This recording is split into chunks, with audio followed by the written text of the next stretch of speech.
Chapter 1. As usual, Geeta's husband was late. She looked at her birthday cake and sighed. She thought that for once, Shailesh would make an effort. Then maybe today, just today, he would keep his promise and come home early. But now she knew he really didn't care. It wasn't about work, as he always had work. Mummy, Geeta's 4-year-old daughter, Anu, came running out of their bedroom, one of the two in her in-laws' flat. She gave her mother a tight hug. When are we going to cut the cake? It's almost time to go to sleep. Geeta pondered. Either she could wait for Shailesh to come, or she could cut the cake now with her two girls and then pack them off to bed. She looked at the clock. It was 9:30 p.m., way past their bedtime. She decided she might as well have a little fun with her girls instead of waiting for a man who might not even be back before midnight. Come, let's cut the cake. Should we light some candles? Where are the matches? Geeta smiled as she asked Anu. Let's call Dadi and Dada too. Anu ran into the other bedroom to call her grandparents. And Geeta wondered why she even bothered. After all, it was because of Anu that her relationship with her husband and in-laws had turned sour. They had wished for Geeta to have a boy for a second child.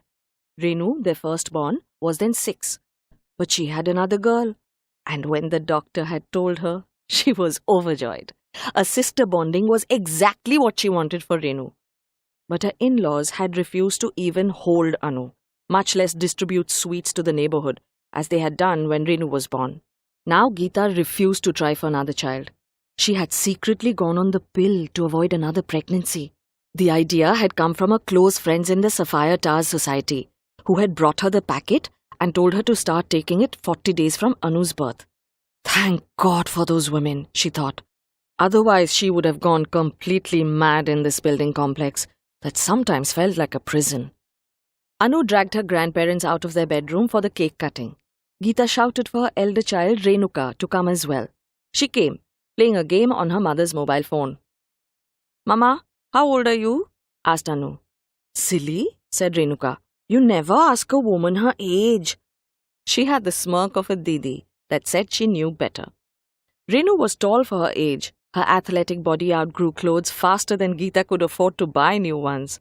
She had long, wavy hair and was a stunner for her age. All the boys in the building loved to play with Renu since she could beat anyone at football or cricket and still be the prettiest one around. Geeta smiled for the first time on her birthday. Where did you learn that, Renu? Renu put down the phone for a brief second to look up at her mother. Sahil Chacha, she said. Sahil Chacha was Geeta's unmarried brother-in-law. He lived a few floors below. She suddenly remembered she had promised to call him for the cake cutting. She went to the landline and dialed the intercom to Sahil's flat. He picked up and said he would come. Sahil had moved out of his parents' apartment as soon as Geeta and Shailesh had their second child. He said it was too crowded for the entire family. For a while, Geeta's parents-in-law had insisted that he stay. They said he could sleep with his brother in one room and the two girls and Geeta in the drawing room. But Sahil felt that it was wrong. How could one separate a husband and wife? Besides, Geeta needed some rest as well, and his parents woke up early to have tea. They would wake Geeta up to make it for them. After a full night of looking after her newborn, she was in no position to cook for so many people. So he chose to not be a burden on anyone and look after himself by moving out. His parents had thrown a fit, but he insisted. He told them they could stay with him too. Shailesh and he had a fight about how, as an elder brother, it was his prerogative to look after the parents. Geeta had stood in the corner, secretly hoping Shailesh would see the logic in Sahil moving out and taking his parents with him. It would give her time with her husband, a say in how to bring up her children, and more room for storage. But Shailesh asserted that Sahil could shift within the same building and the parents could visit him whenever they wanted. The parents hated Geeta even more for kicking their younger son out, even though she had nothing to do with it. Where's the birthday girl? Sahil said as he bounded up the floors and into Geeta's house without ringing the doorbell. Here she is, he said, and picked up Anu and twirled her around as she squealed. Then he looked at Anu and said, Hey, you're not the birthday girl. He put her down and ran after Renuka, who shrieked and went into her parents' room. It's not me either. Sahil had a pleasant demeanor. He was tall, raw-boned with broad shoulders, and a hint of stubble that made him ingenuously appealing. His movements were swift, full of grace and virility. His brows and eyes were startling against his fair skin and light wavy hair. It wasn't that he was so good-looking that made Geeta smile. It was his eminently captivating presence that made people happy when he was in the room. Geeta watched from a distance and smiled. How she wished Shailesh would be this happy with her kids. But most evenings he came home, took his dinner, and sat with his parents to chat before switching on the TV and zoning out. Then the next morning he would leave early for work. He barely saw Renu's homework or spoke to Anu about her day in nursery. He either came home too late or else was too tired to do anything else. In this family, at least for Geeta, Shailesh brought in the money and Sahil the laughter. All right, all the wax is melting on the cake. Come now, Geeta said, as she asked her in-laws to sit. Geeta's mother-in-law was in her late 60s, a plump woman with silver hair and weathered lines on her face. She never smiled and berated Geeta for most things she did. Her mother-in-law remarked, "Why such a fuss? It's not as if it's your first birthday." She adjusted her sari and sat down, as if a casual remark should not matter to anyone. But Geeta bit her lip with the statement and held back her voice. "Looks like an expensive cake. Where did you get it from?" spoke her father-in-law. He was in his early 70s and still fit as a fiddle, unfortunately. Geeta chose to ignore the acerbic remarks.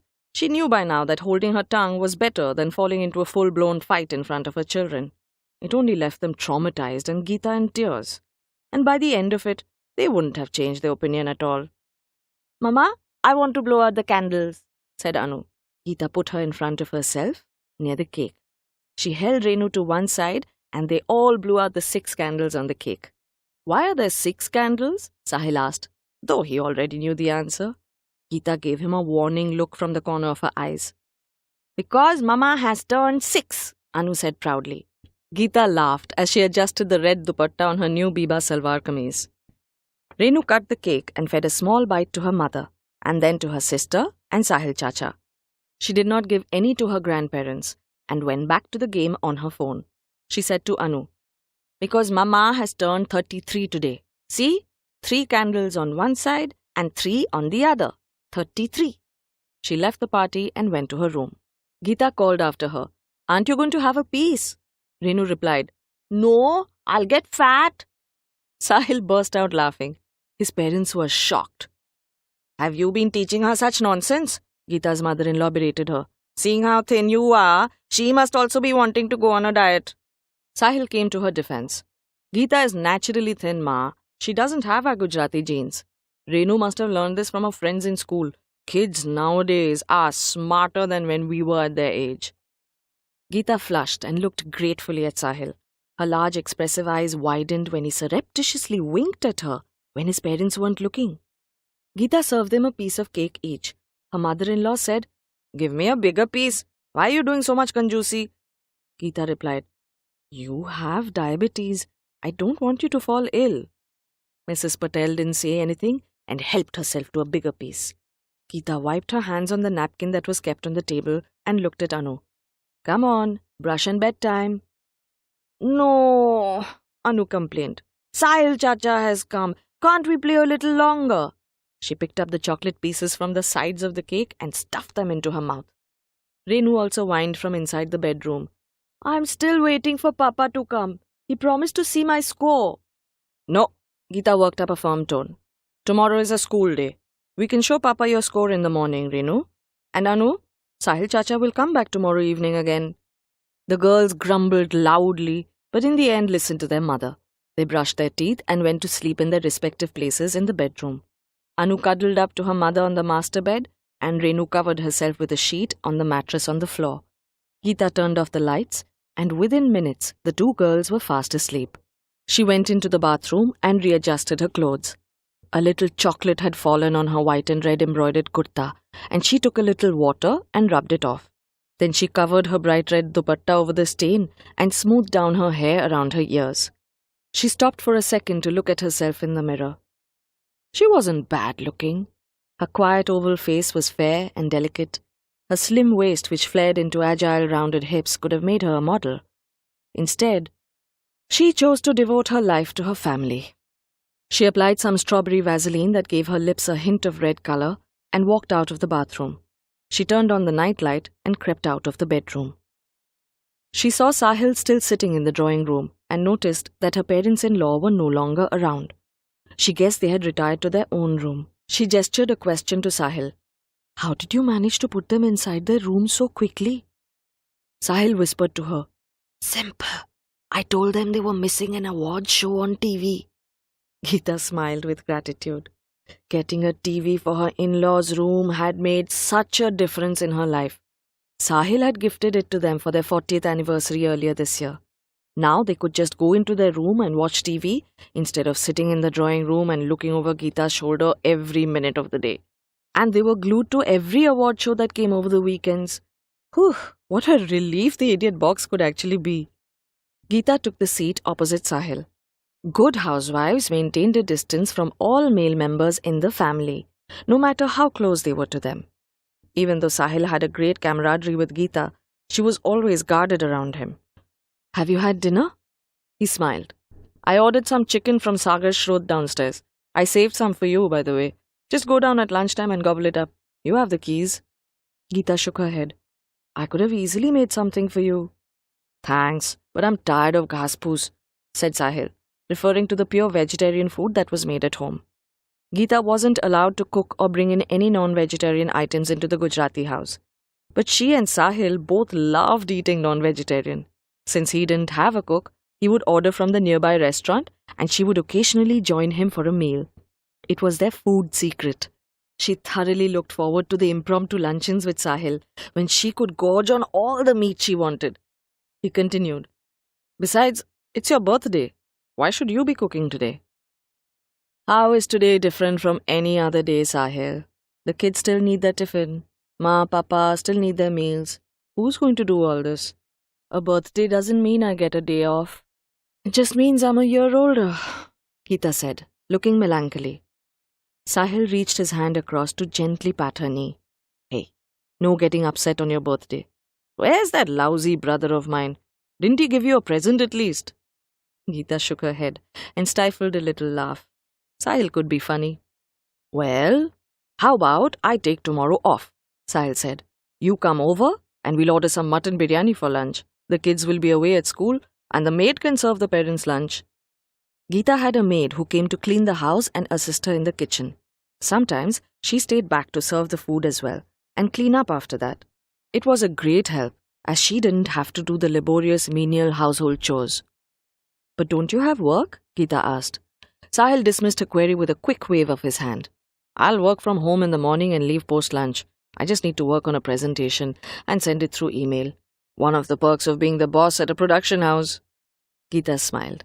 Just then, the key turned in the lock of the main door and Geeta almost jumped up from the sofa. As if on cue, she ran to the kitchen to get a glass of water. Sahil picked up the TV remote and tuned into a news channel.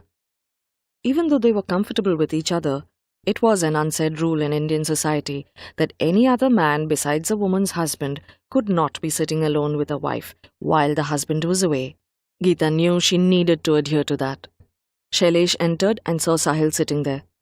"What are you doing here?" he almost snapped. Sahil shrugged. "It's Geeta's birthday. I came to wish her." Shailesh looked towards the kitchen and felt guilty. He had completely forgotten. Geeta emerged with a glass of water for Shailesh. He took it silently and sat down. "I've had dinner," he said. He meant she need not make fresh rotis for him or warm up any food. It was his way of giving her some time to herself. Geeta understood that he had forgotten her birthday altogether, and this was a way of saying she need not stay up any longer. She asked, "Cake?" He nodded. She cut him a slice. He took it with a smile. Geeta wrapped up the cake from the table, put it in the fridge, and went to her room without giving either of the brothers another look. Sahil got up to leave. As he opened the door, he turned to his brother and said, "At least you could have got her flowers." He shut the door and left. Geeta heard her brother-in-law's remark and wondered if this was what marriage was all about. A husband who worked constantly, a wife who only looked after his children and parents, and a lifetime of daily domesticity. If only she had a son. Maybe her husband and parents-in-law would love her. But she knew that she was too tired to have another baby, as well as manage a house. She crept silently into bed and held Anu a little tighter. Her children were her whole world. She was so proud of having two girls. She wished that Shailesh would be proud of them too. She made a wish for her birthday. "Dear God," she whispered aloud, "please give me back some romance in my life. I need something more than being a housewife and mother every day." She closed her eyes and went to sleep, not knowing that the universe would grant her the wish.